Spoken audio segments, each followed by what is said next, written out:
So we're going to use a series of cliffs and stuff to create all the landscape. The City of the Dead, we want to think about where it might be located. Like the City of the Dead could be both underground and part of it could be above the ground. We could use a giant crater, perhaps, to create where the city is going to be along the edges of the crater, and then we can maybe put something in the center of the crater, maybe like a pillar or a karst that maybe has like a dark tower, and then maybe in the bottom of the crater we can put like our mining facilities, and then we can also put that fortress up on that other part. Someone mentioned Mount Olympus, Bitter Dan did, so if we're going to have a City of the Dead, maybe we'll put a taller part where there's kind of this tall Mount Olympus type effect on where that fortress is. So we're going to try to mix all of these things together.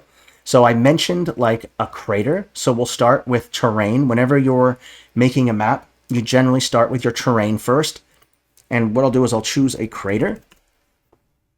Got a couple choices here. We've got this one, and this one. I think this one right here kind of works kind of best because of just how much space it gives me at the bottom of the crater to fit stamps. But I'm also going to grab these hot bars, which are only accessible when you're at 0 degrees. If you're set to any other degree, like 15 degrees or 30 degrees, those hot bars don't show up. So just remember, set it to 0 degrees. I'm going to grab that hot bar and stretch it out a little bit. And by stretching it out like this, I'm obviously going to create a little bit more space for me to work with inside of it. And you'll notice that it kind of sticks out. You notice how it's a lot brighter.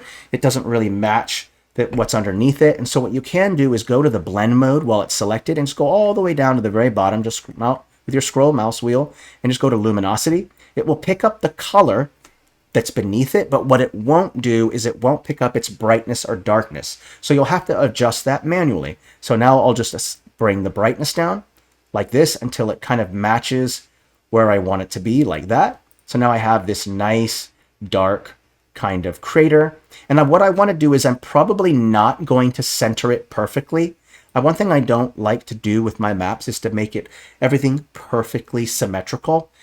It kind of just doesn't work well, I've noticed. Artists generally try to add a level of asymmetry into their maps to kind of make it look nicer. So what I'll do is I'll maybe push this stamp over to the side like this. It's kind of out of the way. You will notice that some of the line work goes off to the side like this.